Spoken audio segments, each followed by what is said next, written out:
يصير توقع هذا مرزان يستشفى لما تسكيني بالأمكنة لين بريس باور هذه وبابر. بسم الله الرحمن الرحيم ادع إلى سبيل ربك بالحكمة والموعظة الحسنة وجادلهم بالتي هي أحسن إن ربك هو أعلم بمن ضل عن سبيله وهو أعلم بالمهتدين وإن عاقبتم فعاقبوا بمثل ما عوقبتم به ولئن صبرتم لهو خير للصابرين واصبر وما صبرك إلا بالله ولا تحزن عليهم ولا تك في ضيق مما يمكرون إن الله مع الذين اتقوا والذين هم محسنون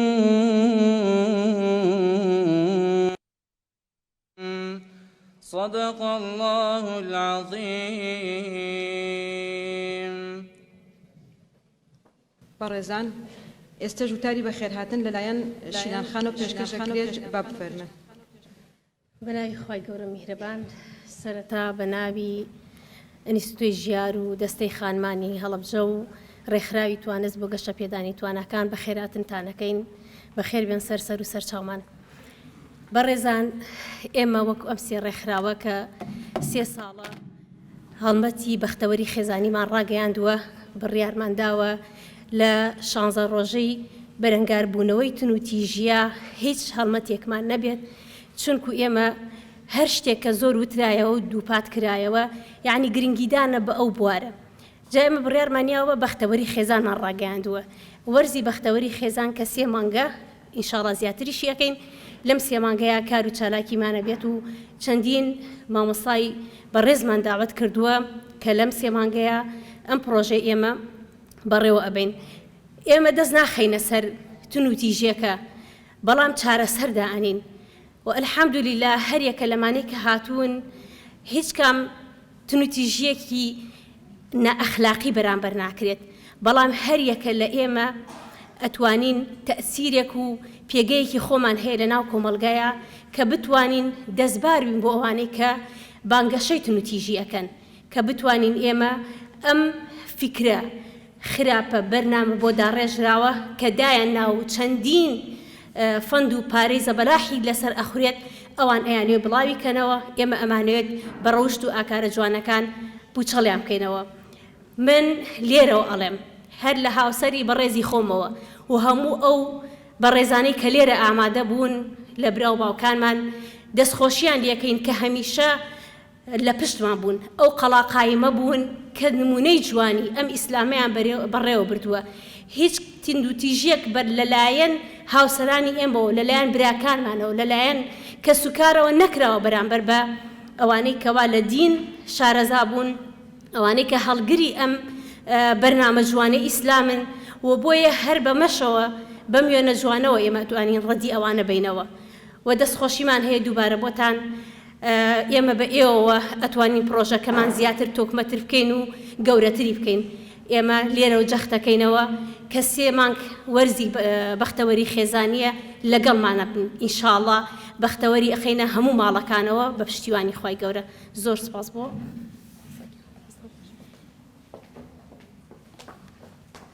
دەستخۆش بۆ شیلان خان بەڕێزان ئێستا دەستەکەین بە پانێڵەکەمان با هەردوو بەڕێزان زەحمەت نەبێت پرۆفیسۆر دکتۆر خالید و پرۆفیسۆر دکتۆر عوسمان بفەرمون بۆ سەر مەناساکە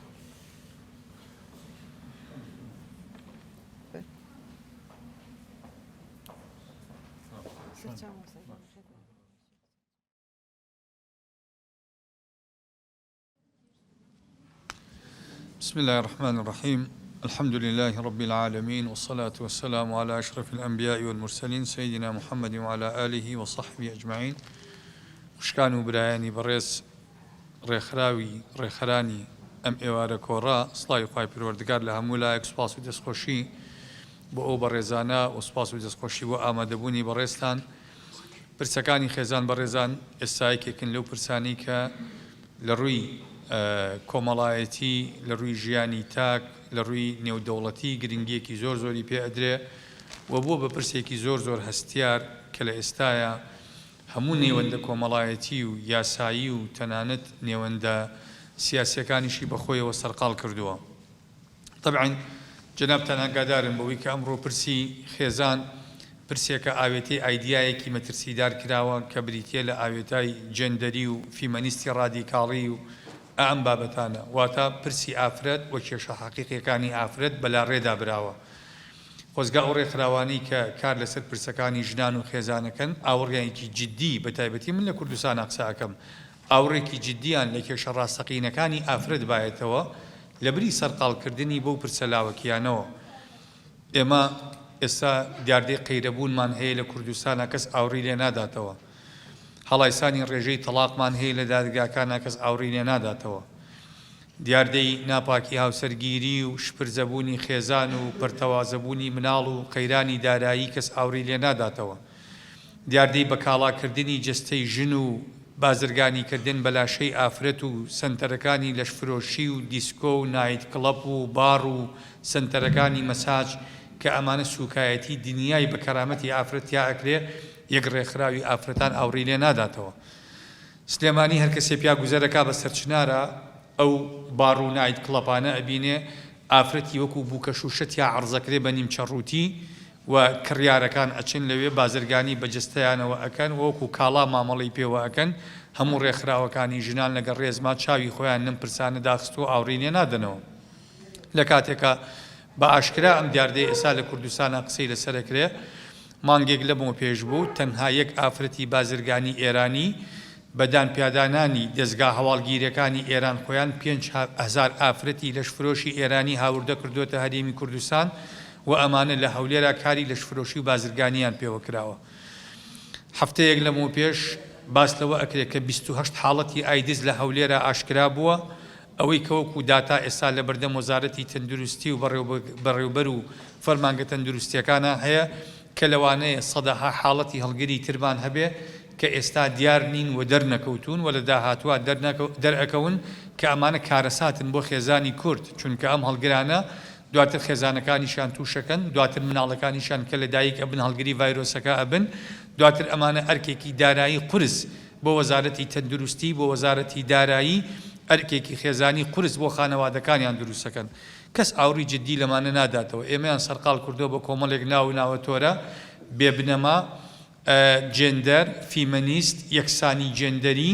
کە ئەمانە ئێمە نازانین ئەیانوێت چ کێشەیەکی ئافرەت بەم زاراوانە بەم دەستەواژانە چارەسەر بکەن. طبعاً خێزان لە ڕوانگەی ڕێکەوتن نامە نێودەوڵەتیەکانەوە بەڕێزان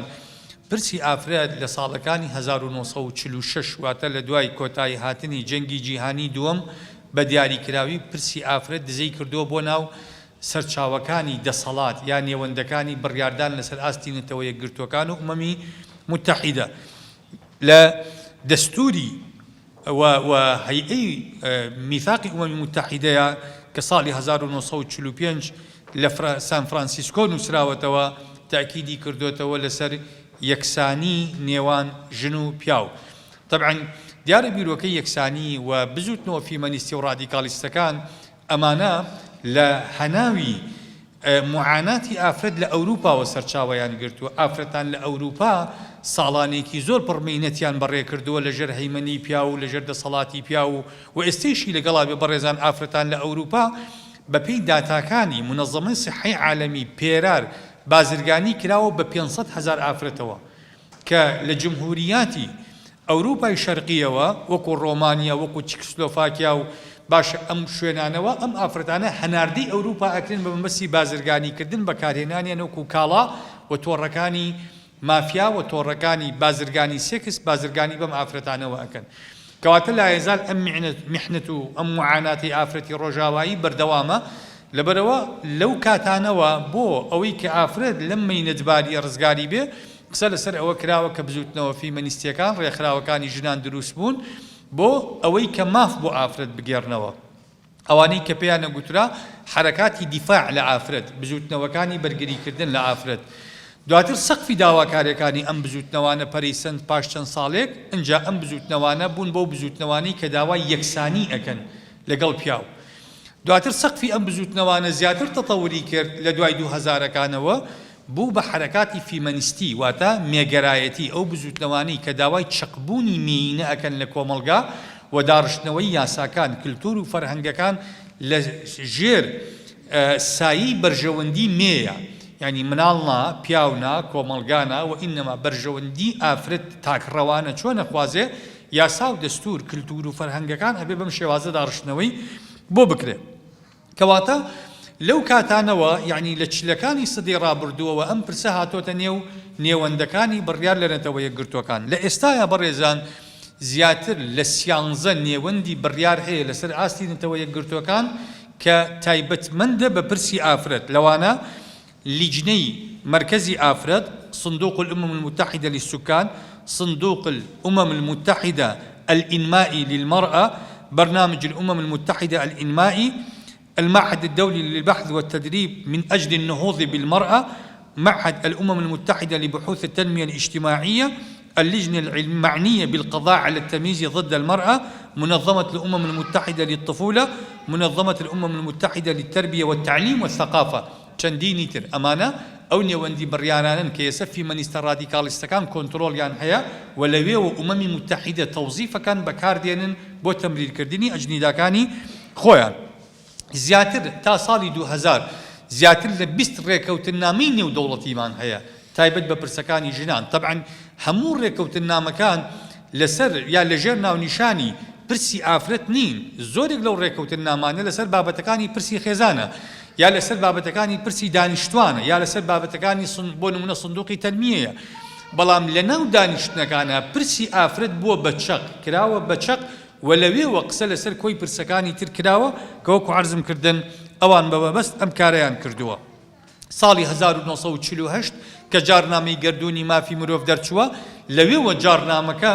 ئیعتراف بە یەکسانی ڕەهای نێوان ژن و پیاوەکە دواتر وەرەسەر ڕێکەوتنامەکانی نەیروبی و ڕێکەوتنامەکانی دارسەلام و ڕێکەوتنامەکانی یەمەن و ڕێکەوتنامەکانی قاهرە و ڕێکەوتنامەکانی پەکین و هەموو ئەو ڕێکەوتنامانی ترکە هەن کە هەموو ئەمانە قسە لەسەر ئەجنیدای خێزان کراوە من لەسەر کۆی ڕێکەوتنامەکانەوە بڕگەکانیان قسە ناکەم تەنها قسە لەسەر پوختەی دەرهاویشتەکانی ڕێکەوتنامەکانەکەم و کاریگەریان لەسەر خێزان چین خاڵی یەکەم بەڕێزان ئەم ڕێکەوتنامانە کار لەسەر هەڵوەشانەوەی ئاین و کلتور و هەڵوەشانەوەی بنەما ئەخلاقیەکان نەکەن لە کۆمەلگایە بۆ چونکە ئەم ڕێکەوتنامانە بەتایبەتی لەم کۆتاییانەیە ڕێکەوتنامەکان قسە لەسەر بابەتی جێندەری ئەکەن و وشەی جێندەر زۆر بەکاردێنن لە نەوە چوارە لە ڕێکەوتنامەی قاهرەوە کە 51 جار وشەی جێندەری بەکارهێناوە دوای ساڵێک لەو لە مؤتەمەری پەکینە 254 جار وشەی جێندەر بەکار هاتووە 5 ساڵ دوای ئەوە 4 ساڵ دوای ئەوە لە مؤتەمەری یەمەنە هەر لوغەی تەخاتوب بە لوغەی جێندەری وشەی جێندەر ئیش لەسەر سڕینەوەی هەموو جیاوازیەکانەکە کە لە نێوان مرۆڤەکانە هەن کە لە نێوان ڕەگەزی ژن و پیاوە هەیە طبعا سڕینەوەی هەموو جیاوازیەکانی بەڕێزان جەنابتان نەزانن ئێمە زۆرێک لە جیاوازیەکانمان خوداکردە يعني بيولوجيا لنيوانمانا بياو ژن کە لێک جیاوازن پەروەردگارە فەرمێ وأنه خلق الزوجين الذكر والأنثى من نطفة إذا تمنى وپەروەردگاریش فەرمێ وليس الذكر كالأنثى ئەمانە مەفاهیمی ئیمانین ئێمە وەکو نوێژ و ڕۆژ و ئەمانە چۆن وەرمان گرتووە ئەم مەفاهیم و چەمکانیشمان لە قورئانەوە وەرگرتووە سەقافەی جێندەری پێمان ئەڵێ ئەم چەمکانە هەڵن ئەڵێ وأن الذكر كالأنثى ئەڵێ ژن و پیا وەک یەکوان وثقافين جندري بيمان الله الله شتيك نية الله هيج مروفك كالدايك أبي جن يا بياو نية الله الراست لواني أما نير بيامي بي بلام جنو بياو ثقافي مجتمع دروسيكا دايكايتي باوكايتي ثقافي مجتمع دروسيكا حملو سكوزاو ماريو نفقو رولا كومالايتي كاني تري جنو بياو لچوارچوي خزانة الله أما كلتوري كومالغا دروسيكا وإنما مروف آوال دايك نابي کەواتە سڕینەوەی ئەم جیاوازیانە کە بنەمای ئاینی هەیە و بنەمای ئەخلاقی هەیە ئەمە یەکێکە لە مەبەستەکانی ڕێکەوتن نامە نێو دەوڵەتیەکان کە ئەمە تەواو شیرازی خێزان تێگەدا. بۆچی شیرازی خێزان تێگەدا بەڕێزان؟ چکە لە بوعدە فەلسەفیەکەوە ئەگەر ئێمە وتمان ژن و پیا و یەکسانن وەکو یەکوان، باشە ئەگەر وتمان هەموو مافەکانیان یەکسانە، ئەو کاتە شتێک نامێنێ بە معنای دوانەیەکی تەواو کرد بۆ یەکتر. ئەو کاتە دوانەیەکمان هەیە لە هەموو ڕوویەکەوە لە یەکچوو، لە هەموو ڕوویەکەوە ئەوان واڵێن ئەڵێن ژن و پیا و لە هەموو ڕوویەکەوە حاڵەتی لە یەکچوونیان هەیە، کەواتە یەکسانن. ئەم حاڵەتی یەکسان بوونە وا ئەکا بەوەی کە ئەرک و مافەکان تێکەڵەکا لەگەڵ یەکتر. ئەنجا ئەم حاڵەتی یەکسان بوونە بەڕێزان ڕێگە ئەدا بەوەی کە ئێمە ڕۆڵە کۆمەڵایەتیەکانمان تێکەڵە بێ. بۆ ئێمە زانیمیانە ئافرەت ئەبێ بەدایک و ئافرەت سکوزا ئەکا و ئافرەت حامیلە ئەبێ. سەقافەی جەندەری ئەڵێ ئەمە خوڕافەیە، ئەمە ئەفسانەیە، ئەڵێ چێ وتوتی ئافرەت حامیلە بێ؟ ئەڵێ ئافرەت مەرج نییە ڕۆڵی دایکایەتی ببینێ و ڕۆڵی ئەو نییە لە کۆمەلگایە کە دایک بێ. کەواتە ئەیکێ دایک بێ؟ ئەکرێ پیا و دایک بێ. چۆن زەرعی ڕەحمی بۆ ئەەکەی، چۆن زەرعی هێلکەدانی بۆ ئەەکەی، چۆن سۆڕی مانگانی بۆ دروستەکەی، چۆن خوێنی دوای مناڵبوونی بۆ دروستەکەی، دوای ئەوە چۆن ئەمانە مەزدەری ڕزق و غیذا کە بریتە لە سنگی ئافرەتەکە و شیر پێدان چۆن بۆ پیاوێکی دروست ئەەکەی. هەموو ئەمانە ئەم جیاوازیانە جێندەر تێی ئەپەڕێنێ. ئەڵێ ئەم جیاوازیانە هەمووی سەقافەی مجتەمەع دروستی کردووە و ئێمە وامان کردووە ئەبێ ئافرەت ڕۆڵی دایکایەتی ببینێ. لە ئەساسە ئەم بۆچوونە هەڵەیە. خاڵی دووەم بەڕێزان، جێندەر خێزان بە دوژمنی خێزانە بینێ، بە دوژمنی ئافرەت دەبینێ. بۆ چونکە لە سەقافی جێندەرە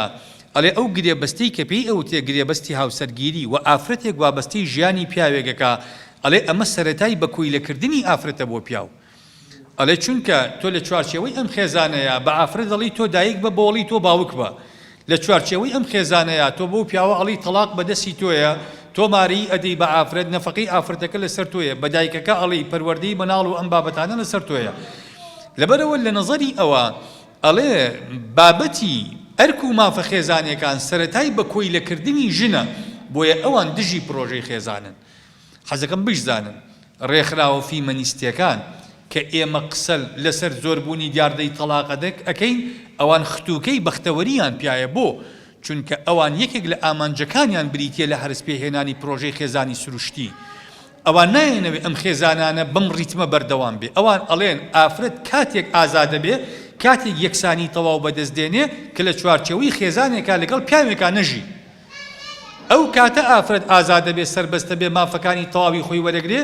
کە لەگەڵ هاوڕەگەزێکی وەکو خۆیان کە ئافرەتە بژی، نەک لەگەڵ پیاوێکا کە ئیچەوسێنێتەوە لە منتەڵقی پیا و ژنەوە. کەواتە جێندەر یا بۆ نمونە ڕێکەوتن نامە نێو دەوڵەتیەکان کە قسە لەسەر سەقافەی جێندەری ئەکەن، ئیش لەسەر ئەمە ئەکەن. هەر بۆیە نەتەوە یەکگرتوەکان بەڕێزان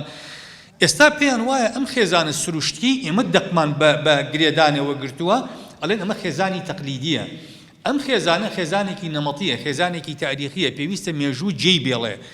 ئەو خێزانە تازانی کە هەن لە ڕوانگەی ئومەمی متحیدەوە ئێستا ئەو خێزانانن کە بریتین لە پیا و پیاوێک یا بریتین لە ژن و ژنێک. ئێستا سیاسەتمەداران بیریانانی ئەوروپا ئەوانەی کە دەست و پەنجەیان لەگەڵ ئەم بیردۆزە نەرم کردووە قسە لەسەر ئەوە ئەکەن کە چۆن ئێمە بتوانین ئەو خێزانانەی تر، طبعاً ئەوان قسە لەسەر 12 جۆری خێزانەکەن لە ئومەمی متحیدەیە. ئەم خێزانانە زۆر بەربڵاون، قسە لەسەر ئەوەکەن چۆن بتوانین ئێمە مافەکانی ئەم کەسانە دەستەبەرکەین. بۆ نمونە مافی مناڵبوون، ژن و ژنێکە تۆ لێکیان مارە ئەەکەی مناڵیان نابێ، چۆن بتوانین ئەم بربەستە تێپەڕێنین؟ طبعاً ئەم بربەستە بەوە تێئەپەڕێ کە تۆ ئەم خێزانە مافی پێبەی مناڵ بکڕن، یا مناڵی دۆزراوە هەڵبگرنەوە، یا دوو پیاو بەیەکەوە، مافی ئەوەیان پێ ئەدەی کە مناڵێک هەڵبگرنەوەکو مناڵی خۆیان. ئایا پرسیارەکە ئەوەیە بەڕێزان؟ طبعاً ئێستا هەندێک لەوانی ئەم معاناتەیان بینیوە، پیاوێکی دەروونناسی ئەمریکی هەیە خۆی بەم معاناتەیە تێپەڕیوە، لە بینی دوو هاوڕەگەزبازە هەڵیان گرتوتەوە، بە خێویان کردوتەوە.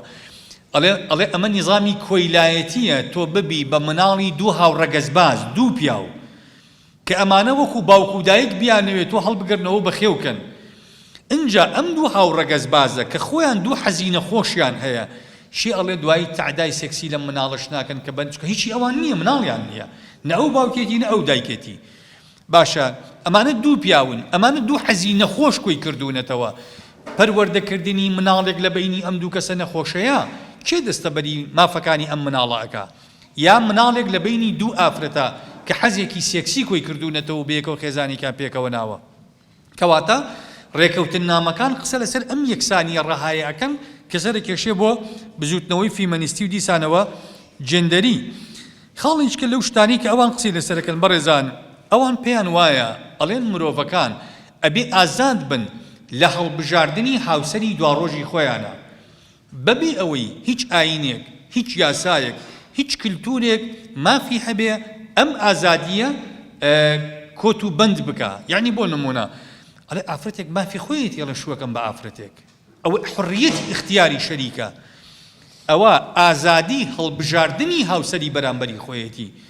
پیاوێک حەزی خۆیەتی ئەڵێ من حەزەکەم لەگەڵ پیاوێکە هاوسەرگیری بکەم تۆ بۆت نییە دەستکاری ئەمە بکەی یا بۆ نمونە لەلای ئێمەوەکۆ مسلمان ئێمە ڕێگە نادین ئافرەتێکی مسلمان شو بکا بە پیاوێکی مەسیحی یا جوولەکە یا هەر ئاینێکی تری هەبێ غەیری مسلمان ئەو ئەڵێ ئەمە کۆتکردنی ئازادیەکانی ئەوە مافی خۆیەتی زەواج لەگەڵ هەر کەسێکە ئەکا هەر ئاینێک و هەر یاسایەک جیاوازی بکا لەم هەستەیە و نەیڵێ ئەو ئافرەتە اختیاری شەریکی خۆی بکە ئەو یاسایە مەحکومە بەوەی کە ئەبێ لا ببرێ و ئەبێ ئەو یاسایە دژایەتی بکرێ و بەرەنگاری بکرێتەوە کەواتە یاسا نێودەوڵەتیەکان قسە لەسەر ئەوە ئەکەن ئیش لەسەر ئەوەکەن کە هەموو ئینسانێک ئازادە لە هەڵبژاردننی هاوسەری خۆیە ئەمە تەخەلوفە لە نەزەری ئەوە تۆ بڵێ وەڵا ئەمە ئاخر چۆن ژنێک شووە بکا بە ژنێک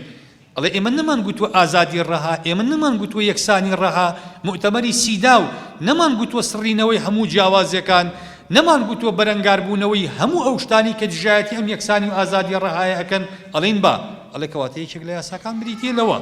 کەواتە ئەم یاسانی و دەوڵەتیانە کار لەسەر ئەمەی ژەکەن خاڵێکی تر بەڕێزان یاساکانیش لەسەر ئەوە ئەکەن بەوەی کە مرۆڤ ئازادە لە جەستەی خۆی و ئازادە لە بڕیاردانی شێوازی بەکارهێنانی جەستەی خۆی لەبەرەوە ئێستا کە سەیرەکەین ئێمە بزوتنەوەکانی ژنان ڕێکخراوەکانی ژنان بێدەنگن لەسەر دیاردەی لەشفرۆشی حەزەکەم بزانن ئەوان پێخۆشحاڵن بەم حاڵەتە بۆ چونکە ئەوان ئەمە بە بڕیارێکی ئازادانەی ئازایانەی ئافرەت ئەبینن کە لەشی خۆی فرۆشێ چونکە ئەڵێن لاشا مافی مرۆڤ خۆیەتی من بەیانی ئەم لاشەیەهی خۆمە گورچی لە یەکمە دەم بە فڵان کەس بڵێ خوێنە دەم بە و بڕیارە دەم بەوەی کە بۆ نمونە کارمەند دەبم لای فڵان کەس بڕیارە دەم بەوەی کە هەر ئەرکێکی کۆمەڵایەتی ئەگرمە ئەستوی خۆم مافی خۆمە ئەو ئەڵێ فرۆشتنی لاشە و بەکرێ دانیشی لە پێناو تێرکردنی حەزی خەڵکا هەر بەشێکی ترە لە مافەکانی ئافرەت ئەبێ ئافرەت بە جورئەتەوە باس لەو مافە و بەکارهێنانی ئەو مافە بکە ئازادانە باسی بکە ئەڵێ معنای چی تۆ ئەمە بەلەش فرۆشیتی ئەگەی ئەوە جەستی خۆیەتی مافی خۆیەتی ڕوو دەبێتەوە لە بازاڕا ئەی فرۆشێ ئیستیعبادی ئەکا بەکرەی ئەدا باشە هەرچی لێ ئەکا تەجمیلی بۆ ئەکا هەرچی لێ ئەکا تۆ مافت نییە ئێمە گوتومانە ڕێکەوتن نامە نێو دەوڵەتەکان گوتویانە ئین مرۆڤ ئازادە لە بڕیارەکانی ژیانی خۆیە کەواتە ئەگەر بڕیار وا بێ جەستە مافی خۆمان بێ بڕیاریشین لەوەی کە ئەم جەستەیە چۆن بەکاردێنین و ئافرەتەکان ئازادن و پیاوەکانیش ئەڵێ پیاوێکیش بە هەمان شێوە ئازادە پیاوێ حەزەکان ژنی خەڵک بێ تۆ مشکلت چییە لەگەڵی تۆ پەیوەندیت چییە لەگەڵی ئەوە بەشێکە لە ئازادیەکانی تاکە کەسی خۆی ئەوە بەشێکە لە بڕیاردان لە شێوازی بەکارهێنانی جەستەی خۆی تۆ بچێ حەقێک ڕێگری لەمە ئەەکەی کەواتە ئەمە دیسانەوە بەشێکی ترە لە بنەماکانی ئەو ڕێکەوتن نامە نێودەوڵەتیانی کە ئەوان ئیشی لەسەرەکەن بریتیە لە گەڕانەوەی ئازادی بۆ ئەم حاڵەتانە خاڵێکی تر بەڕێزان کە ئەوان ئیشی لەسەرەکەن ئەوەیە ئەوان بە بابەتی ئەگەر سەیری ڕێکەوتن نامە نێودەوڵەتیەکان بکەی باسی ئەو ئەکەن کە نابێ ئافرەت لە تەمەنی خوار 18 ساڵە شوو بکە باسی ئەمە ئەکەن و باسی ئەو ئەکەن کە شووکردن یا هاوسەرگیری پێشوەختە بەشێکە لە کۆی لەکردن بەڵام لە پاڵ ئەوانەیە باسی چیەکەن لە پاڵ ئەوانەیە باسی سیحەی ئینجابی و باسی ئومومەی ئامین و باسی ئەم مستەلەحانە ئەکەن یعنی چی یعنی ئەڵێ ئافرەتێکی 11 ساڵ تۆ بۆت نییە بە شووی بی بەڵام خۆی بۆی هەیە مافی ممارەسەی سێکس بکە تۆ چۆن ئەڵێ سیحەیەکی ئینجابی یا بۆ نمونە هەلومەرجێکی وای بۆ بڕەخسێنە کە تووشی مەترسی حەمل نەبێتەوە لەم تەمەنەیە تەنها ئەو نا یعنی ئەو ڕێگر نییە لەوەی کە ئافرەت سێکس بکا لە خوار ئەم تەمەنەوە بەڵام ڕێگرە لەوەی کە لێکەوتەکانی سێکسکردنەکەی کە بریتە لە سکوزابوون و دایکایەتی و مناڵبوون ئەڵێ ئەمە لەو تەمەنەکەمەیە مەترسی لەسەر باری تەندروستی دروستەکە تۆ وەرە بۆ نمونە کاندۆم و تۆ بۆ نمونە حپوپی منع و تۆ بۆ نمونە ثەقافەی جنسی فێر بکە با حامیلە نەبێ سێکسێکی ئامین بکە بۆ خۆی ئەمە بریتە لە تێکدانی ئەخلاقی نەوەکانی داهاتوو تۆ چۆن دی ئەمە ئەەکەی تۆ چۆن دی خەڵک فێری ئەوە ئەەکەی بەوەی سێکس بکە بە ئازادانە بەڵام نایڵی شو بکە بە ئازادانە نایڵی بە نیزام هاوسەرگیری بکە بەڵام ڕێگەی ئەدی بە سیستەمێکی ئاژەڵی کاری بەدڕەوشتی ئەنجام بدا خاڵیش کرد لەو کێشانی کە ئەوان دروستیان کردو بەڕێزان ئەوەیە ئەوان ئەیانەوەی وەکو عەرزم کردن جۆرەها شێوازی خێزان دروست بکەن و هەموو ئەم خێزانش بە یاسا مافیان پێ بدرێ یعنی ئەو دژی ئەوەیە کە یاسای باری کەسێکی عێراقی خۆمان ئێستا قانونی ئەحوالی شخصی عێراقی کە لە 59 نووسراوەتەوە کە پێناسی زەواجەکە ئەڵێ الزەواج عقد بين رجل وامرأة تحل له شرعا غايته إنشاء رابطة للحياة المشتركة والنسل أمام مادة شواري قانوني أحوال شخصية عراقية أو قالنا الزواج عقد بين رجل وامرأة نية الزواج عقد بين شخصين زواج بديتي لقري بس هي وسرقلي لبيني دو كسا تو حق تشي نيرن يامين تو حق تشي بوي بيك أشين يا ناشين أو ما في تونية أو دوايش بيمان الله أما أبي اللي ياساي باري كسيتيا جيغي بكريتوا يعني أوان قصيان نسر أويا قوريني همو أو ياساياني دش ببنماكاني اتفاقية سيداو اتفاقية كاني تري تايبت ما فكاني آفرت ويكساني نيوان جنوبيا وفلسفي جندري أو استيتوا لبروا أوان قناعتي أنوايا بويك أبي أم جورة هاوسرگيريانا بياسار ريقي بي بدري ولا ياسايا جي بكريتوا وهر بياساش تجريم وتحريمي هر تيروانيني كي ناشرين بو أو جورة كسانا بكري يعني بياني بو نمونه ما مصايكي آيني بهيك شوازيك ما في أويني لو تاري آينية باسي هاو رقز بازكان بكا بلي أمانة منحرفن يا بلي شاذن يا بلي نخوشي درونيان هيا يا بلي عملي قومي لوطيان كردوا يا بلي أما مستحقي دوزخ أبن أما همي أشياء خاني سركونا كردنوا كلا يا ساكانا أبي الرقي لي بكيري وأبي أمانة بكو خيزاني آساي سير بكرين وما فكاني أن دستبر بكري يعني أو كاد جورة كورو سيمينار وقسا كرداني إما أو كاتا ممنوع به چونك أما أشياء بواري سر بيشي كردني ياساوا وهيرش كردن سر كومالي خيزان كياسا ما في دروس كردني خيزاني بيداون هر وقوي إسالة زوريك لولاتاني أوروبايا أقوزره خالكي تنبرزان دجايتي كردني هنديك زاراوا كأموكو قرآن باسكا بونمونا خواهي پروردگار كباسكا الرجال قوامون على النساء أم قوامية لمفهومي جندري ياساني ودولتي كان بوني نامينه کەسێک نییە پێی بوترێ مەرکەز کەسێک پێی نییە بوترێ چاق کەسێک پێی نییە بۆی نییە لە ماڵە ئەوەی کە پێی ئەوتێ پیاو سالاری نەبێ بوونی هەبێ باشە ئەوەی کە پێی ئەوترێ بۆ نمونە بەڕێوەبردن دابینکردنی بژێوی ئەڵێ ئەمانە هەر هەمووی مەرفوزە لە سەقافە و لە بابەتی یەکسانی نێوان ژن و پیاوە کەواتە ئەوان قسە لەسەر سڕینەوەی ئەم بابەتانەی ژەکەن قسە لەسەر سڕینەوەی کاریزمای پیاوەکەن لەناو خێزانە ئەڵێن پیاو نابێ ئەو کاریزمایەتی هەبێ و نابێ پیاو بەم شێوازە دەستی هەبێ لە بەڕێوە ئینەما ئێمە دوو پیاو بەیەکەوە یا دوو ژن بەیەکەوە یا ژن و پیاوێ بەیەکەوە یا هەردوو کەسێکی تر بەیەکەوە ئەڵێ ئەمانە پێکەوە مافی بڕیاردانیان هەیەوە پێکەوە کار لەسەر بەڕێوەبردنی خێزانەکەن خاڵێکی تر بەڕێزان کە ئیشی لەسەرەکان بریتیە لە ئازادی بیر و ڕای مرۆڤ خۆی مرۆڤ هەر چۆن بیرەکاتەوە هەر بڕیارێک هەر بەرنامەیەک هەر ئاینێک هەڵبژێرێ ئەڵێ لە خێزانە مافی خۆیەتی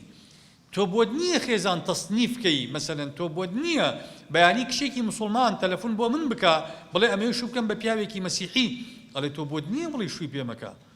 بۆ ئەڵێ چونکە ئاین بڕیاری مرۆڤەکان خۆیانە مرۆڤەکان خۆیان ئاینی خۆیان هەڵەبژێرن خۆیان بڕیارەدەن لەوەی کە چ ئاینێکیان هەیە و چۆن مامەڵە ئەکەن لەگەڵ ئەو ئاین و ئایدیایی کە هەیەە ئەمە بابەتێکی تاکە کەسیە کەواتە لەم ڕوانگەیشەوە یاسانی و دەوڵەتیەکان ڕێکەوتن نامەنێ و دەوڵەتیەکان قسە لەسەر ئەوە ئەکەن بەوەی کە بابەتی ئاین لە چوارچێوەی خێزانە بابەتێکە طبعاً کە تووتیشی ئاین بابەتێکە بەڕێزان بابەتێکە ئەگەڕێتەوە بۆ مافی تاکە کەسی خۆیەمە ئاین بریتی نییە لە کەلیمەی لا ئیلاها ئیلا الله محەممەد ڕەسوول الله ئێمە ئاین دەرهاویشتە و لێکەوتە ئەخلاقیەکانیمان زۆرتر مەبەستە چونکە جەنابتان نەزانن ئاین بە دوو ئاراستە تەنزیمی عەلاقەی ئینسانەکە بە ئاراستەیەکیان ئاین بینی مرۆڤ لەگەڵ خوا بە ئاراستەیەکیان ئاین بینی مرۆڤەکان لەگەڵ یەکتر ئەم دوو ئاراستە جیاوازە بەڕێزان لەگەڵ یەکتر ئەمە ئەوان دێن ئاراستەی دووەمیان تەواو فرامۆشەکەن واتە لە لای ئەوان ئەڵێن ئاین مافی نییە بەڕێخستنی پەیوەندی نێوان مرۆڤەکان خۆیان پەیوەندیەکانی نێوان یەکتر ڕێگەخن کەواتە ئاین بۆی نییە تەدەخولکە لە ئازادی مرۆڤەکان لە هەڵبژاردننی ئەو ئاینەی کە خۆیانەیانەوێ ئەمە بەڕێزان گرنگترین لێکەوتەکانی ئەم بابەتان کە ئێمە پێمان وایە ئەم بابەتانە زۆر مەترسیدارن بۆ خێزانی کورد یعنی ئێمە وەکو میلەتی کورد هیچ کێشەیەکی خێزانیمان نییە تاوەکو ئێستا بۆ خۆمان هەموو ئەو کێشانی کە هامانە کێشەی زۆر سروشتین ئەم خیتابە عیدائیە ئەم گوتارە دوژمنکارانەیە دژ بە پیاو وای کردووە کێشەکانی خێزان زیاتر بوون ئێستا ئەگەر جەنابتان سەرنج بدەن لە داتاکانی دادگا لە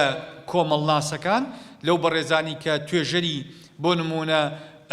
کۆمەڵناسین ئەگەر سەرنجام بدەن ئێمە کێشەکانی خێزانمان زۆر بەرەو ئاقارێکی خراپە ڕوا لێکترازانی ژنوپیا و بەرەو ئاقارێکی خراپە ڕوا هەمووی بەهۆی ئەم لێکەوتانەوەیە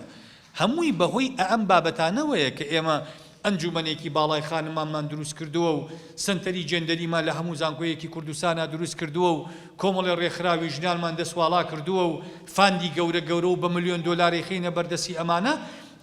ئەم حاڵەتە نەخوازراوانە بۆ ئێمە دروستەکەن ئەمانە اینجا ئەمە بڕێزان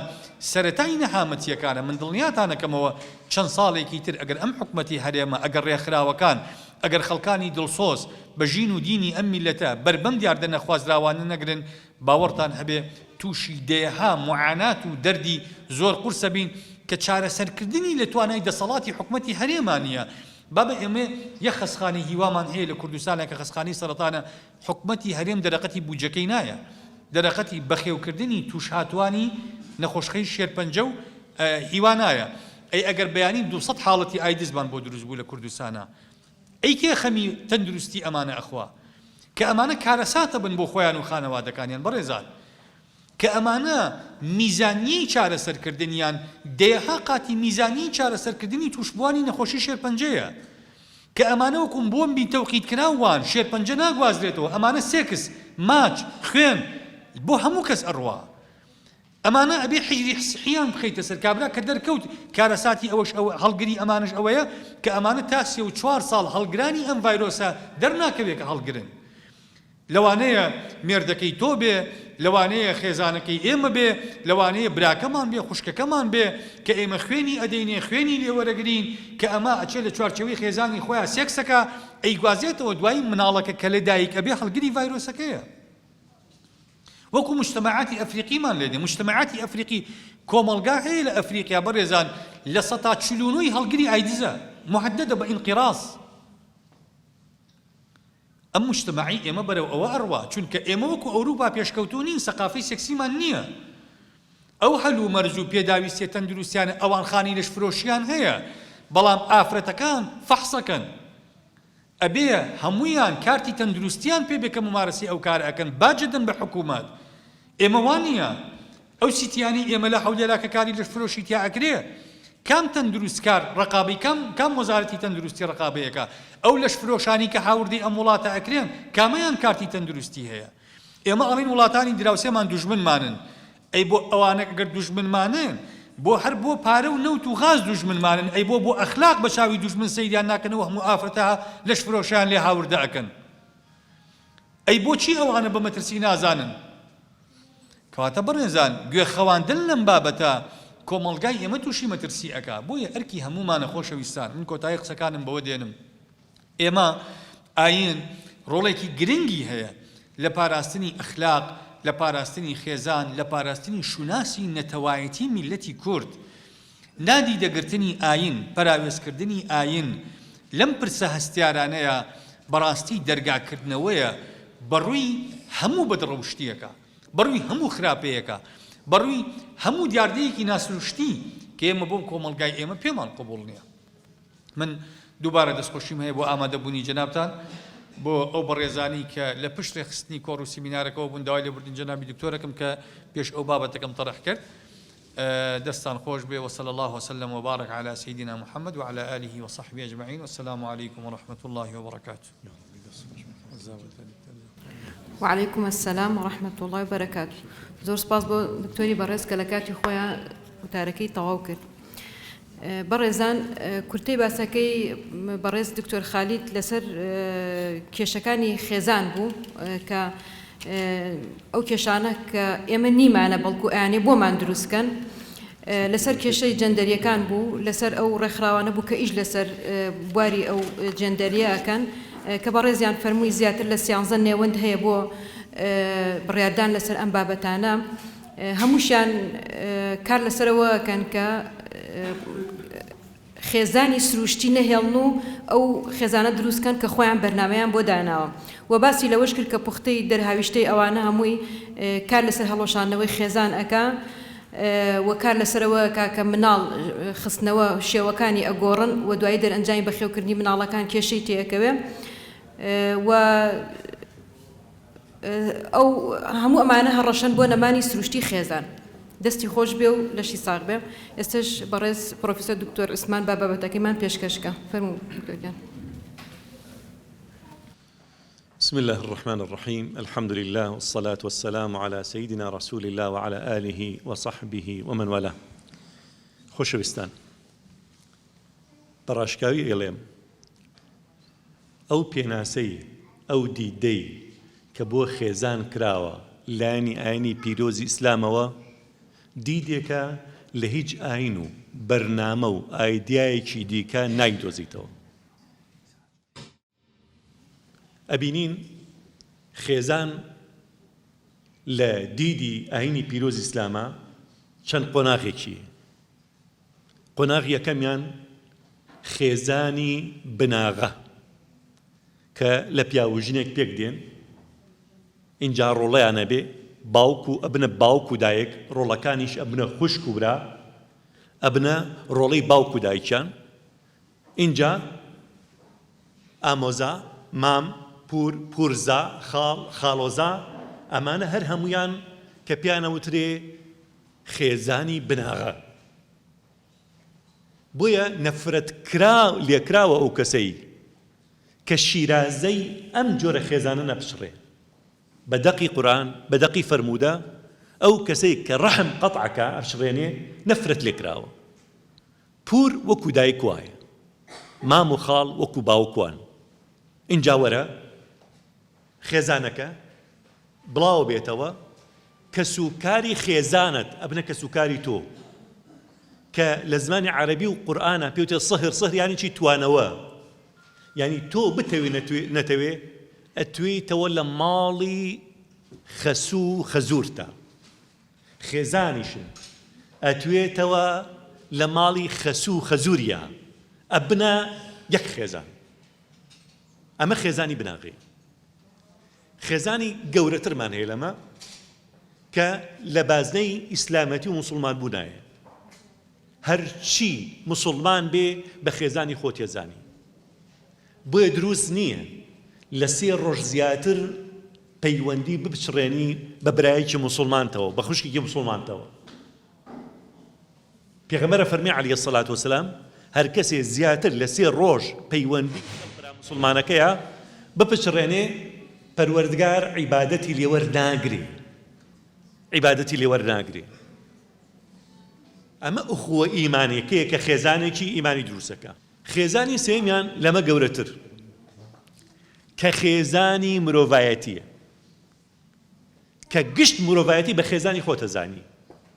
بە موسڵمان و ناموسڵمانە و بە خێزانی خۆتەزانی دڵسۆزی بۆیان ستەمیان لێ ناکەی. هیواداری ئەوانیش وەکو تۆ ئاسوودە بن. هیواداری ئەوانیش وەکو تۆ بگەنە پەیامی حەق و پەیامی حەقیان پێ بگا. بۆیە لە قورئانە لە فەرموودا چەندها دەقمان هەیە جەخت کراوەتە سەر ئەم برایەتیە مرۆڤایەتیە. نزیکەی 16 جار پەروەردگار باسی پێغەمبەران و قەومە کافرەکانە کە ئەفەرمێ وشەی ئەخ بەکارێنێ ئەمە ئەخی ئیمانی نییە. وإلى مدين أخاهم شعيبا وإلى ثمود أخاهم صالحا تا قومكانی دیکەش ئەمە ئوخوەی ئینسانیە حەقی بەسەر ئوخوەی ئیمانیەوە نییە فإن تابوا وأقاموا الصلاة وآتوا الزكاة فإخوانكم في الدين ئەگەر تەوبەیان کرد دەستیان کرد بە نوێژکردن و زەکاتدان ئەو کاتە بنەی برای ئیمانی تۆ بەڵام برا مرۆڤایەتیەکە ئەمێنێ لەوە گەورەتر ئەوەیە تۆ هەموو گردوون بە یەک خێزان بزانی خۆشەویستی و پەیوەندیت نەپچڕێن لەگەڵ گردوونە لەگەڵ فریشتەکانی خوددادا لەگەڵ ئەستێرە و هەسارە و دار و بەردا هەمووی بە یەک خێزان بزانی چونکە پەروەردگار ئەو خێزانە گەورەی لەبەر خاتی تۆ دروست کردووە کە فەرمێ سەخەر لەکم ما فی السەماوات وما في الأرض خلق لكم ما في الأرض جميعا ئەو پەیوەندیە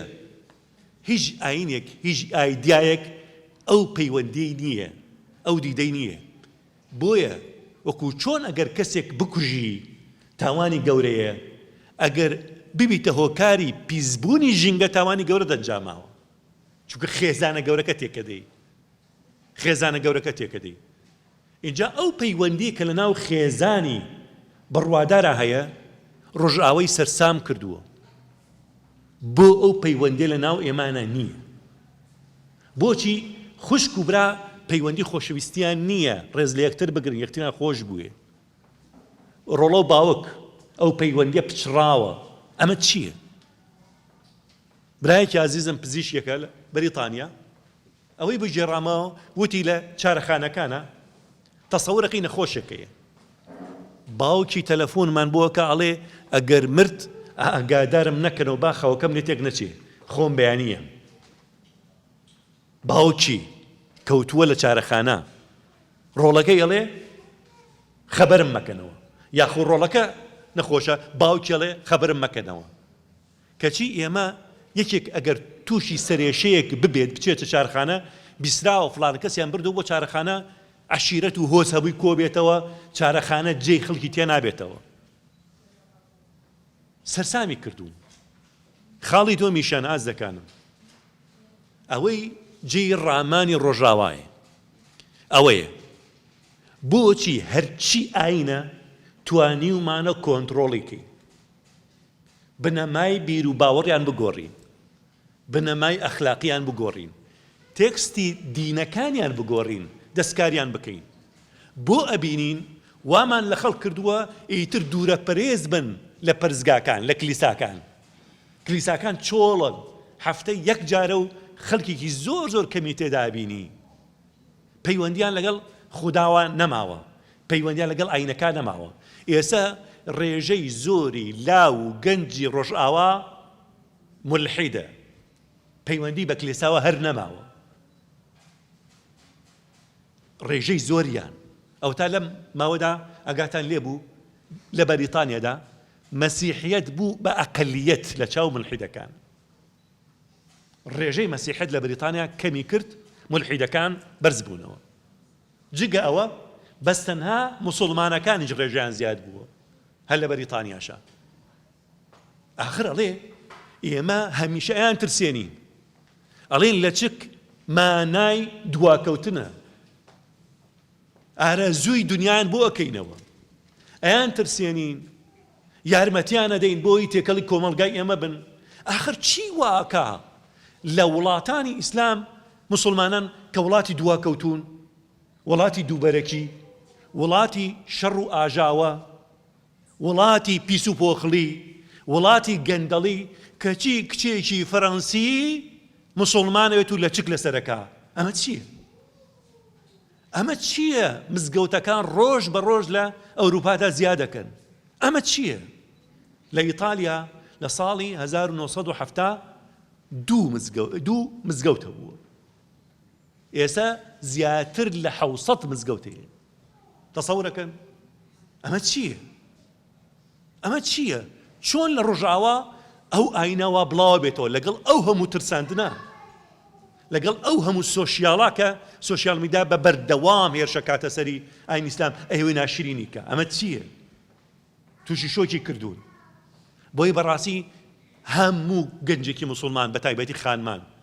هی ئێوەیە لە هەموو کۆڕ و کۆمەڵێکە لە پێشەو بێ و پێشەنگ بێ سەرز بەرز بکاتەوە شانازی بەو لەچکەی سەرەوەی بکە. گەنجی مسلمان شانازی بەوە بکە کە شوێن کەوتەی کەسێکی ئەو حەزارەتە گەورەی بنیادناوە کە ڕۆژئاوا لێی بترسێ. باوەڕەکەن ئێستا ڕۆژئاوا زیاتر لە چەکی ئەتۆمی لەو لەچکەی تۆ ترسێ. ئاخر لەچکێک بای 1000 دینارەیە کڕی ئەوە چییە ڕۆژاوای تۆ قانووە؟ چونکە ئەزانێ تەنها ئاینەیە کە بەرامبەریان وەساوەتەوە، سەوابەتی خۆی ناگۆڕێ. بۆیە کار لەسەرەوەکەن سوبحانە سەیری قورئانی پیرۆز بکە. ئەم بەیانیە یعنی سەیری هەنی ئاەتی قورئان مەکرد وتم سوبحان الله ئەم ئاەتانە چین؟ لە 5 جێگادا خوای گەورە باسی بێبڕوانەکە، باسی ئەهلی کتابەکە. باشە ئەفەرمی ئەوانە خەڵکی ئەبنە ڕێگر لەوەی کە خەڵکی بێنە سەر ڕێگەی ئەڵڵا، بەڵام ڕێگەی ئەڵڵایان ئەوێ بە خوار و خێچی ئەیانەوێ. ئەفەرمی يصدون عن سبيل الله من آمن ويبغونها عوجا. ئاەتێکی دێ تەبغونها عوجا لە 5 جێگادا يبغونها عوجا تەبغونها عوجا هاتووە. یعنی ئاینێکیانەوێ بەدڵی ئەوان بێ ناوی ئاینی ئەڵڵای لێ بنە قەیناکە. سارکۆزی سەرۆکی فەرەنسا پێش ماکرۆن ڕووەکاتە مسلمانانی فەرەنسا ئەڵێ ئێمە ئاینی ئیسلامان بەلاوە جوانە، بەڵام ئیسلامێکی فەرەنسی بە پێی پێوەرەکانی کۆمار دەستوری جمهوریەت ئیسلامێکی فەرەنسی، یعنی ئیسلامەکەتان بگۆڕن بیبکەنە ئیسلامێکی فەرەنسی زۆر بەدڵمانە. گەورەترین دامەزراوەی فەرهەنگی و ڕۆشنبیری کە ڕاوێژکارە بۆ کۆنگریسی ئەمریکی ناوەندی ڕاند بۆ تۆژینەوە، ناوەندێکی ڕاوێژکاریە بۆ کۆنگریسی ئەمریکی. داوایان لە خانمێک کردووە، طبعاً ئەو خانمە مسلمان نییە، ئەمریکیە. خێزانی کێ؟ خێزانی بەناخێری گیانی زەڵمای خلیلزادە. داوایان لێ کردووە کتێبێک بنووسێ چۆن ئەمریکا بتوانێ خەڵکی قەناعەت بە ئیسلامی ئەمریکی بکە. ئەو ئیسلامەی ئەڵڵا نا، ئیسلامێکی ئەمریکی. بۆیە ئەوی شیریل کتێبێکی داناوە بە ناوی الإسلام المدني الديمقراطي. الإسلام المدني الديمقراطي. لەو کتێبەدا زۆر لە ئێمە ورتر باسی مسلمانانەکە. مسلمانان کاتە چەند بەشێک، یەکەمیان ڕادیکاڵەکان، تۆدڕاوەکان. ڕادیکاڵ کێ؟ هەمومان ڕادیکاڵی. ئەڵێ ڕادیکاڵ ئەو کەسێ باوەڕی بە چەسپاندنی شەریعەتە بێ. ئەرێ کەس هەیە مسلمان بێت، خۆی بە مسلمان بێ و باوەڕی بە شەریعی خوا نەبێ، کەواتە لە حەقیقەتدا با جیامان بکەنەوە هەمومان ڕادیکاڵ و تیرۆریستین، تۆنڕەوی. ئەمە یەک. دوو، کلاسیکیەکان. کلاسیکیەکان ئەڵێ زۆربەی خەڵکی ئەوانە کلاسیکن، ڕاز نییە، کلاسیک نین، هەمویان توندڕە و ڕادیکاڵن بە پێناسەکەی. عەلا کولین با بڵێن ئێمە لە خانەی کلاسیکەکانین. سێمیشان ئەلمانیەکان، چوارەمیشان حەداثیەکان، مۆدێرنەکان، پۆست مۆدێرنەکان. اینجا یەکەیەکە ئیش لەسەر ئەمانەیەکە. ئەڵێ سێری ڕادیکاڵەکان بکە، تۆنڕەوەکان بکە، مۆڵەتیان بنێ با کاری قێزەون و خراپ بکەن. کە کارێکی تند و خراپ ئەنجامەدەن، وەرە سۆشیال میدیای پێ بتەنە، بڵاوی کە و گەورەی کە با خەڵک وەبزانێ ئاو ئیسلام و لە بەرچاو ئیسلام لە بەرچاوی خەڵک بکەوێ. تەسەورەکەن لە یەک وڵاتە، تەسەورەکەی لە یەک شەو ڕۆژە دیمەنی ڤیدیۆیەکیان هێناوە کە عەلە ئەساس باسی ئەفغانستانەکە، ئافرەتە ڕەجمەکەن، بەردبارانەکەن، فلیم. بەڵام ڕەسمێکیان کردووە، بڵاویان کردووە ڕۆژێک سواری میترۆبی سەرەکەی ئەو ڕسمیان بڵاو کردوێتەوە، ڕۆژنامە و گۆڤارە کڕی ئەو ڕسمە بڵاو بۆتەوە. تەلەڤیزیۆن لە سەعاتێکی هەواڵ خوێندنەوە شەوانە لە یەک سەعاتە 10 جار ڕیکلام کراوە بۆ ڕسمە، بۆ سبەینێ خەڵکی ئەو وڵاتە پەلاماری هەر مسلمانێکیان بینی پەلاماریانەدا ستەمیان لێکردن. بزانە بەس وێنەی فلیمێک چۆن کاریگەری هەبوو لەسەر خەڵکی، لەسەر بیر و باوەڕی خەڵکی، لەسەر هەڵس و کەوتی خەڵکی. بەو شێوازە کارەکەن. اینجا ئەڵێکی ئەڵێ هەر کاتێ بینیت کاتێ ڕادیکاڵەکان تونڕەوەکان ئۆسۆلیەکان نزیک ئەبنەوە لە کلاسیکیەکان کێشەیەکی بخێرە بینیانە و کێشەیەکی خلافی دینەکەی خۆیان لەبەرەوە دوور بکەنەوە. باشە هەر لە ناوی خۆمانە ئێسش بزانە لە سۆشیال میدیا چۆن گەنجی مسلمان لەن هەندێ باخواز و مامۆسای ئاینیەوە چۆن سەرقاڵەکرێن بە هەنی بابەتی خلافیەوە، چۆن ئیتر بابەتە گەورەکانمان لەبیرە بنەوە بەخۆیان نازانن بەشێکن لەو پلانە پیسە ئەو پلانە گڵاوە. ئینجا باسی عەلمانەتەکە زۆر گرنگی بە عەلمانێت نادا. ئەڵێ چونکە عەلمانێت تا ئێستا نەیتوانیەوە خۆی بچەسپێنێت لە دڵی مسلمانەکانە، بەڵام ئەوەی گرنگە بەلامانەوە ئەلحەداثیون مۆدێرنەکان بەناو باسی کێمان بۆکە، باسی محەممەد شەحروربان بۆکە. ئەڵێ ئەبێ گرنگێکی زۆر بدرێتە فکرەکانی ئەو شەحرورە و هاوشێوەکانی،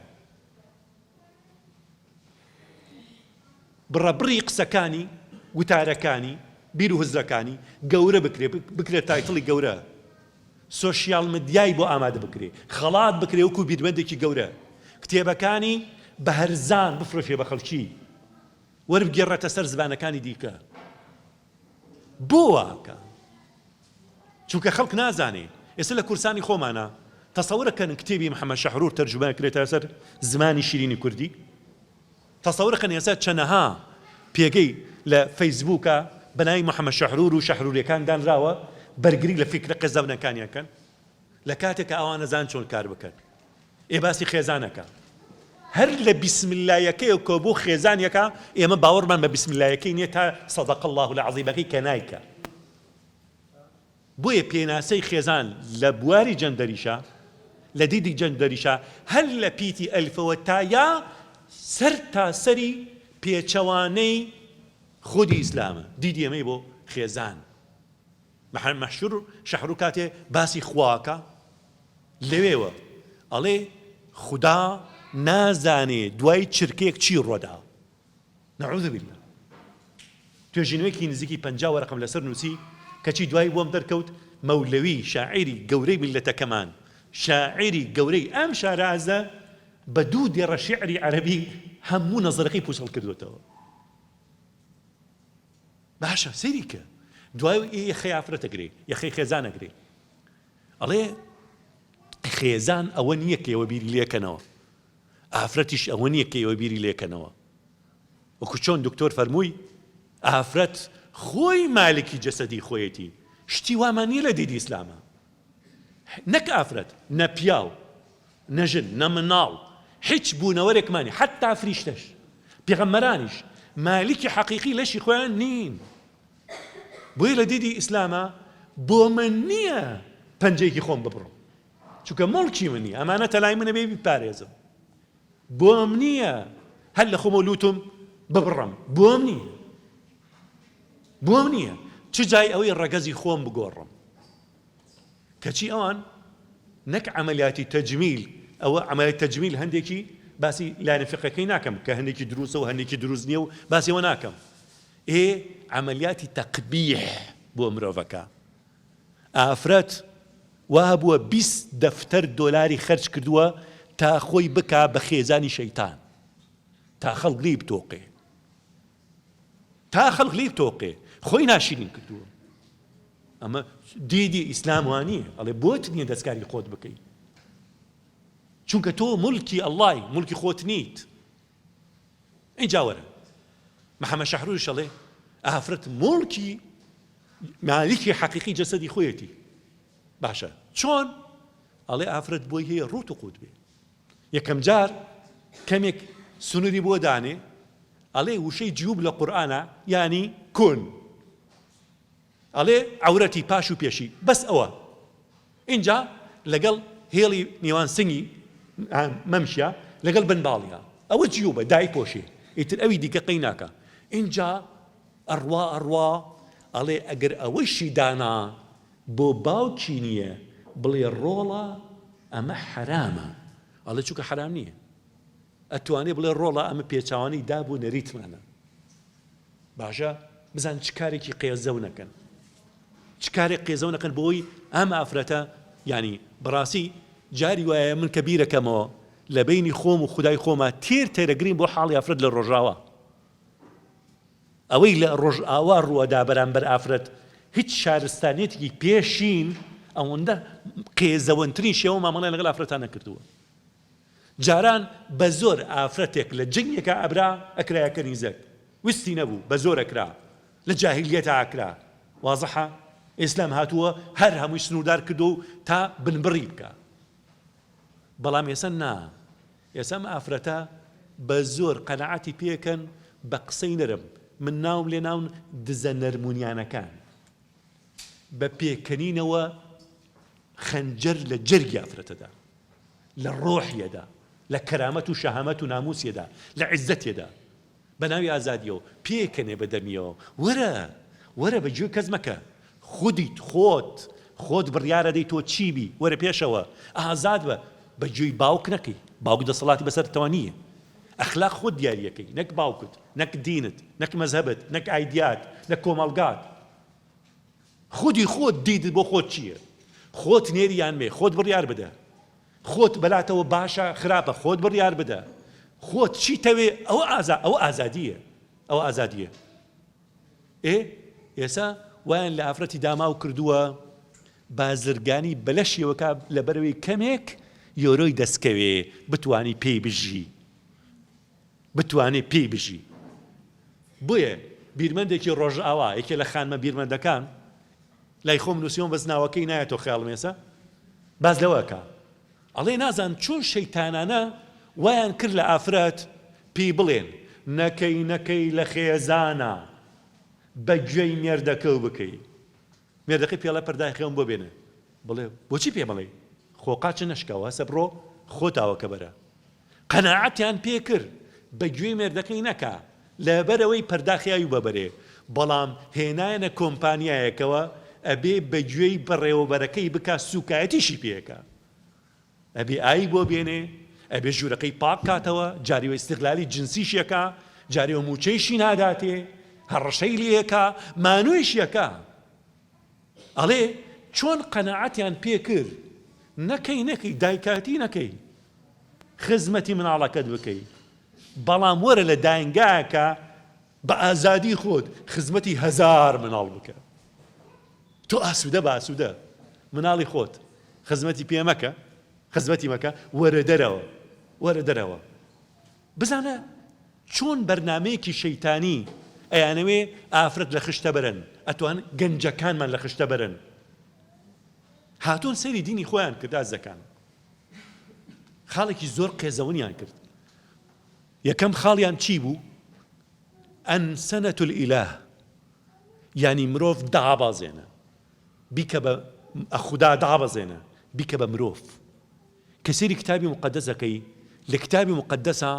خوددا ئەو خوددایە نەکە ئێمە ناسی دەسەڵاتی بەسەر هەموو شتێکە هەیە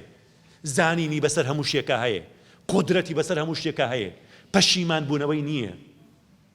دەسەڵاتی ڕەها زانین ڕەها وست و ئیرادەی ڕەها ئەمانی هەر هەموویە ئەوە نییە خوددا مرۆڤ پیاسەیەکا لە جادا نانەخوا پەشیمانە بێت تووڕە ئەبێ بڕیارەدا بە بڕیاری نادروست جینۆسایدی خەڵکەکە دوای هەز بە ئازارەکە پەشیمانە بێتەوە ڕۆژێک لەگەڵ یاعقوب پێغەمبەرا پیاسەیەکەن یاعقوب پێغەمبەر بە شەوێکە بەجێکە ڕوا سێکە مرۆڤێکێت زۆرانبازی لەگەڵاکە تا بەرەبەیان زۆرانبازی لەگەڵاکە یاعقوب خەریکەی خنکێنێ دوایی دەرەکێمە خوددایە نەعوذ بالله یعنی بە مرۆڤکردنی خوددا کە مرۆڤیان کردە خوددا ئەو کاتە کە خوددایان کردە مرۆڤ ئەو کاتە مرۆڤ بکەنە خوددا ئەو تاڵێ مەسیح خوددایە مرۆڤە اینجا ملحیدەکان شاتون ئەڵێ مرۆڤ خوددایە بینیتان لەو ئۆلمپیای لەو جامی جیهانی قەتەردا وەکو نوێنەری جیهانی ئیسلامی مناڵێکی خاوەن پێداویستە تایبەتەکانیان هێناوە تعبیر لەوەی کەمە نوێنەری عالەمی ئیسلامیە کەسێکی خاوەن پێداویستی تایبەت بەڵام نوێنەری جیهانی ڕۆژئاوا کێ پیاوێکی باڵابەرز هونەرمەندێک مۆرگان کەسێکی قەبەوزل کەسێکی بەتوانە و بەهێز اینجا دەست درێژەکە لە بەرەوەی یارمەتی ئەو مناڵ ئەو گەنجە بدا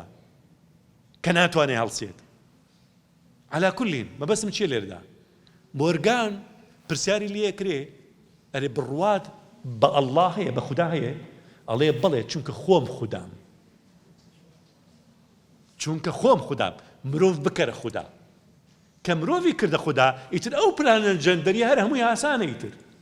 چونك برنامج خدا نامينه نايو خدا نامينه بارزوي خود أو دوانزا جورة خيزاني كمان مساباسي كرد لەگەڵ 56 جۆری ڕەگەزی جگە خێزان 56 جۆری ڕەگەزی 56 خۆت چیتەوێ ئەوا بکە خۆت چیتەوێ لە ناخی خۆتە هەرچەند بایۆلۆجیە نافرەتی لە ناخی خۆتە هەستەقەی پیاوی خۆت بکە بە پیاو قەیچەکە مناڵی 4 ساڵە لە وڵاتی ئوسکوتلەندا بە فەرمی ڕێگەی پێدراوە ڕەگەزی خۆی گۆڕە مناڵی 4 ساڵە اینجا جەنابی خۆیەکا بە پیاو دوایەوە هەستەکا پیاو نییە مێ ژنە جارێکی دیکەش خۆی گۆڕێتەوە جارێکی دیکەش هەستێکی بۆ دروستە بێتەوە کە نا پیاوە خۆی گۆڕێتەوە بە پیاو سرە مازەلەیە پیاوێک هاوسەرگیری کردو لەگەڵ ئافرەتەکە مناڵیشان بوو مناڵەکان ئەم پرسیاریان کردووە ئەڵێن باوکمان ئێمەی بوو لەگەڵ دایکمانە ئێمە بووینە ڕۆڵەی ئەو پیاو ژنە کەچی لە پڕێکا باوکمان وتی من هەستەکەم پیاونی مژنم چۆ عملیاتی بۆ خۆی کرد بە ژن دوای ئەوە وازی لە دایکم هێنا چووی شووی کرد بە پیاوێکی دیکە اینجا مناڵی دەرەوەی بازنەی شەرع و یاسایان هێناتە بەنیان کرد ئێسا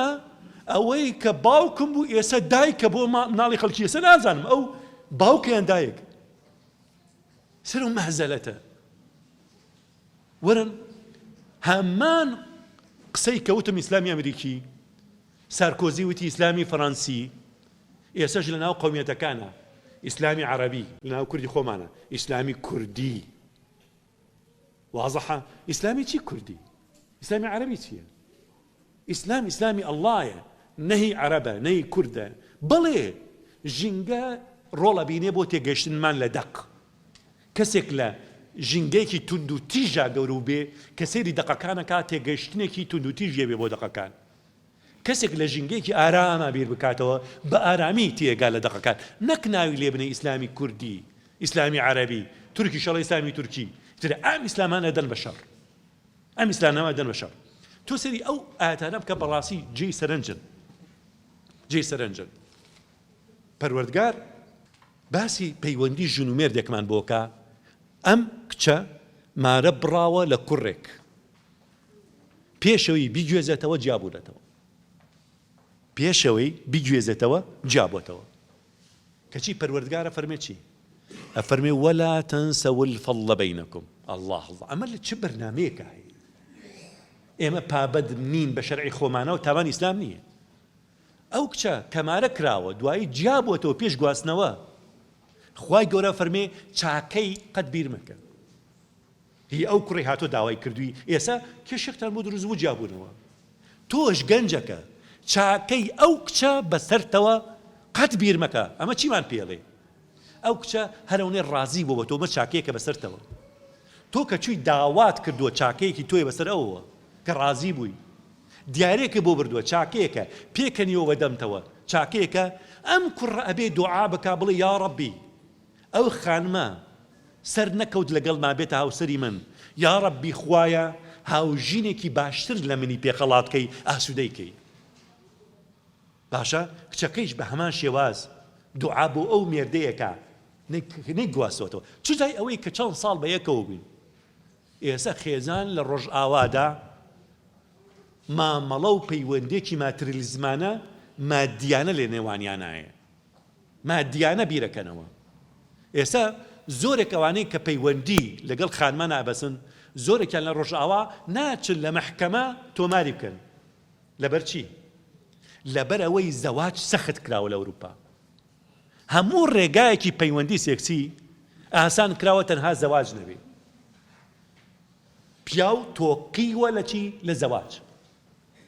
هەر ئەوەنە کچێک مارە بکە لە مەحکەمە بۆ سبەینێ کێشت هەبێ تەلاقیە ئیتر چەند ساڵە کۆمپانیا داناوە سەرۆت و سامانەکەت هەر هەموو یەکسەر دابەشەکرێ نیوە ئێدرێ بەو ئیتر خەڵکی مەجبور نییە جاری وایە 2 مناڵی لێبووە 3 مناڵی لێبووە 10 ساڵە خێزانێتی ناچێت تۆماری بکات لە دادگا بۆ چونکە دین نییە مافی ئافرەتەکە پارێزێ وازەحە اینجا وا نەزانن شتێکی سەرتان پێ بڵێم وا نەزانن لە ڕۆژئاوا مافی ئافرەت پارێزراوە تۆ تەسەورەکەی یەکەم لە پلەی سەرەوە کە مافی پارێزرابێ کێ حەزەکەم پرسیار لێوە بکەم ها کێ لە سەروی سەرەوە مافی لە هەموو کەس زیاتر پارێزراوە لە ڕۆژاوە سەگ اینجا ژن و مناڵێت وازەحە لە کاتێکە پاراستنی مافی ژن و مناڵیش ئەوە ڕواڵەتە ڕواڵات من دوێنێ باسی ئەو یاسام کرد کە لە سوید کە هەمووی باسی سویدەکە ئێستا بڕۆ بزانە چۆن حتا ینی هەندێک وڵاتی ئەوروپی ئێستا باسی خراپیەکانی سوید دەکەن یاسای چەنداناوە LVU چییە؟ ئەوەیە هەر باوکو دایکێک دڵی ڕۆڵەکان بڕەنجێنن سۆسیال بۆی هەیە حکوومەتی سویدی بۆی هەیە ئەو مناڵە بڕفێنێ لە قوتابخانە بیرفێنێ ئیتر تۆ چاو پێ ناکەیت تر نازانی لەکوێیە ساڵانە 128,000 مناڵ ئەڕفێنرێن لەبەر چییە؟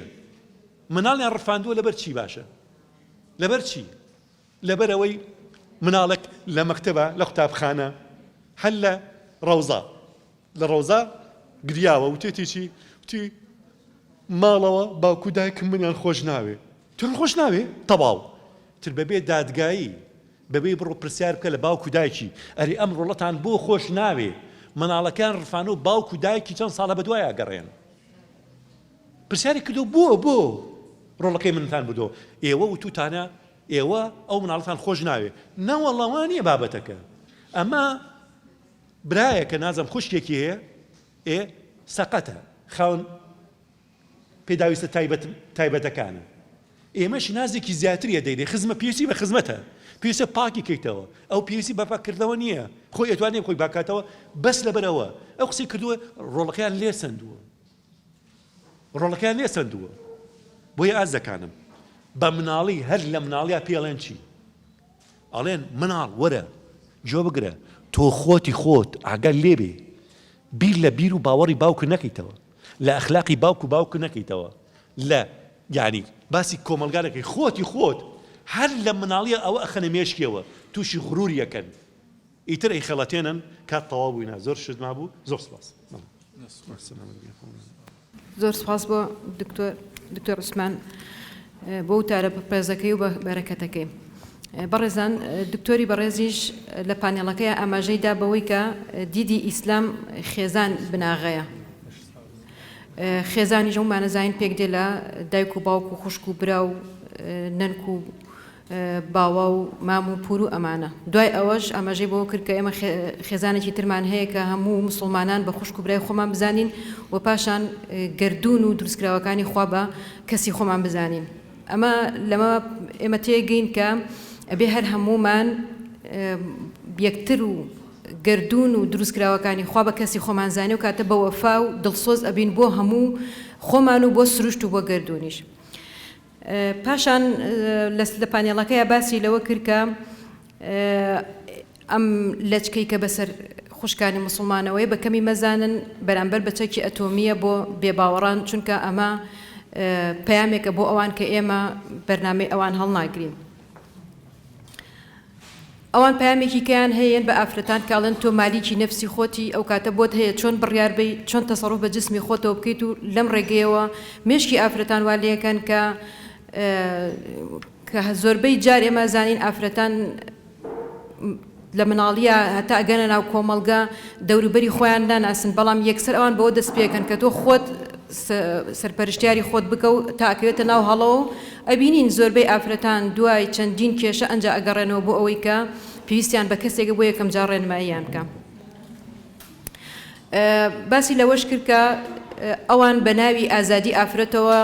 یەنە پێشەوە ئافرەتەکان لە ماڵ دەرەهێنن ئەگەر چایەک بۆ ماڵەوە لێ بنی ئەگە پەرداخی ئەو بە ماڵەوە بات ئەمە کۆیلایەتیە بەڵام ئەگەر کە هێنایەنە دەرەوە و ئاوێکی